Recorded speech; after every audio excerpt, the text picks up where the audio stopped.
अरे, दुनिया पार्टी कर रही है और इंडिया साइडलाइन पर बैठा है। देखो ना, जब global markets all time highs को छू रहे हैं तब भारत का निफ्टी डाउन हो जाएगा। S&P 500 रिकॉर्ड बराबर है। यूरोप में खेद हो गया, लेकिन भारत पीछे रह गया, अंडर परफॉर्मिंग हो गया। लेकिन रुको, ये जो CLSA ने लेटेस्ट रिपोर्ट निकाली है उसमें कुछ दिलचस्प बात है, और मूडीज भी इंडिया पर भरोसा रख रहे हैं। तो सवाल ये है, क्या इंडिया 2025 का सबसे बड़ा कमबैक करने वाला है? आओ जानते हैं। पहले समझ लेते हैं कि इंडिया पीछे क्यों रह गया। इसके 3 मुख्य कारण हैं। पहला, जियोपॉलिटिक्स। अमेरिका चीन के बीच टैरिफ वॉर चल रहा है। इन्वेस्टर्स को डर है कि ग्लोबल ट्रेड स्लो हो जाएगा, तो सब प्रॉफिट बुक करने लगे। दूसरा, ग्रोथ कंसर्न्स। भारत की GDP 8% से 6% पर आ गई। खपत धीमी हो गई है। कंपनियों के इन्वेस्टमेंट्स में लग गया ब्रेक। इन्वेस्टर्स सोचने लगे इंडिया की ग्रोथ वाली कहानी अब उतनी एक्साइटिंग नहीं रही। तीसरा, वैल्यूएशंस। इंडियन स्टॉक्स बहुत महंगे। फॉरेन इन्वेस्टर्स देख के बोले, नहीं भाई, इतने महंगे में नहीं लेंगे। FII बिकने लगे। रिटेल इन्वेस्टर्स को भी डर लग गया और मार्केट डाउन हो गया। लेकिन CLSA, जो एशिया की टॉप रिसर्च फर्म्स में से एक है, उसने अभी हाल ही में एक रिपोर्ट में कहा है कि वर्ल्ड मार्केट अब भारत के लिए तैयार हो गया है और इंडियन मार्केट में भी तेजी की स्थिति है। जरा सोचो, पूरी दुनिया का बाजार ऊपर है। अमेरिका का S&P 500 ऑल टाइम हाई पे, यूरोपीय बाजार ताज़ा ऊंचाइयां पे हैं। चीनी बाजार में भी स्टिमुलस ड्रिवन गेन्स देखने को मिला है, लेकिन इंडियन मार्केट को अंडर वैल्यूड दिया गया है। लेकिन अब वही अंडर वैल्यूएशन एक गोल्डन अपॉर्चुनिटी बन गया है। यही CLSA भी कह रहा है। सब नेगेटिविटी खत्म हो रही है, ट्रेड टेंशंस कम हो गया, ग्रोथ कंसर्न्स इंप्रूव हो रहा है, वैल्यूएशंस अब रीजनेबल हो गए हैं। तो मतलब भारत अब तैयार है ग्लोबल रैली में शामिल होने के लिए।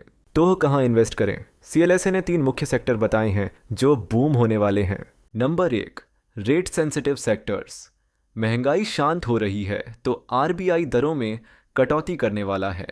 जब दरें नीचे होंगी, टैप बैंक, NBFC और रियल एस्टेट का स्टॉक ऊपर जाएगा, क्योंकि प्रॉपर्टी खरीदार आसान लोन मिलेंगे। Number 2, trade related companies. जब ग्लोबल ट्रेड स्टेबलाइज होगा और चाइना +1 स्ट्रैटेजी एक्सेलरेट होगा, तब Indian exporters, textile, electronics, auto parts सबका फायदा होगा। और नंबर 3, कंजम्पशन। रूरल एरियाज में आय बढ़ रही है, मॉनसून अच्छा है, गवर्नमेंट वेलफेयर स्पेंडिंग भी बढ़ रहा है, तो लोगों के पास पैसा आएगा और वो खरीदारी करेंगे। FMCG कंपनियों को मिलेगा बिजनेस। अब सुनो फंडामेंटल्स की बात, क्योंकि CLSA की ऑप्टिमिज्म सिर्फ ख्याल नहीं है। मूडीज, जो रेटिंग एजेंसी ने अभी कंफर्म की, भारत 7% से बढ़ेगा 2025 में। जब अमेरिका 2% से आगे बढ़ रहा है, यूरोप 1.5% से आगे बढ़ रहा है, लेकिन भारत 7% से आगे बढ़ रहा है। हाँ, 7%। G20 देशों में सबसे तेज विकास भारत के पास है। मूडीज बोल रहे हैं 2025 में 7%, फिर 2026 और 2027 में 6.4%, 6.5% रहेगा। मतलब सस्टेन्ड ग्रोथ, एक बार का नहीं, निरंतर विकास। और महंगाई भी कंट्रोल में है। मूडीज को उम्मीद है कि 2025 में महंगाई दर 2.8% रहने वाला है, जो RBI का टारगेट 4% से कम है। तो RBI को दरों में कटौती करने का मौका मिलेगा और इकोनॉमी को बढ़ावा मिलेगा। पर यह ग्रोथ कहां से हो रही है? 3 सेक्टर से। Number 1, government infrastructure. सड़कें, रेलवे, बंदरगाह भारत निर्माण कर रहा है। Number 2, domestic consumption. ग्रामीण क्षेत्रों में औसत आय बढ़ी है, शहरी क्षेत्रों में मांग मजबूत हुई है। Number 3, exports. चीन +1 रणनीति से भारतीय कंपनियों को निर्यात का बूम मिल रहा है। इन द बिगर पिक्चर, दुनिया में एक बड़ा बुल मार्केट चल रहा है, लेकिन इंडिया इस टाइम पे साइडलाइंस पर बैठा था। क्यों?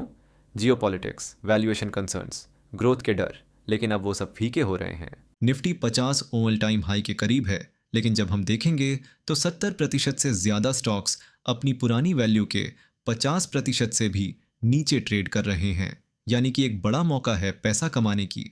और ये जो सबसे बड़ी बात है वो ये है कि जब FIIs सेलिंग कर रहे थे, तब घरेलू निवेशकों ने खरीदारी जारी रखी। SIP प्रवाह रिकॉर्ड उच्च स्तर पर है। ये है असली कॉन्फिडेंस। ग्लोबल कॉन्टेक्स्ट देखो, S&P 500 ऑल टाइम हाइज पे है।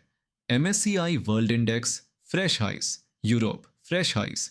इवन इमर्जिंग मार्केट में तेजी आ रही है। बस एक मेजर मार्केट जो अभी तक पूरी तरह से भाग नहीं ले पाया है, वो है भारत। लेकिन अब ये पिक्चर चेंज होने वाली है। CLSA का कहना है कि भारत अब ग्लोबल रैली का हिस्सा बनने के लिए बिल्कुल तैयार है, और जब फंडामेंटल्स भी अच्छी इम्प्रूव हो रहा है, 60% GDP वृद्धि, मुद्रास्फीति थोड़ा ठंडा हो गई है और डोमेस्टिक इन्फ्लोज रिकॉर्ड हाई पर है, अब बिल्कुल तैयार है।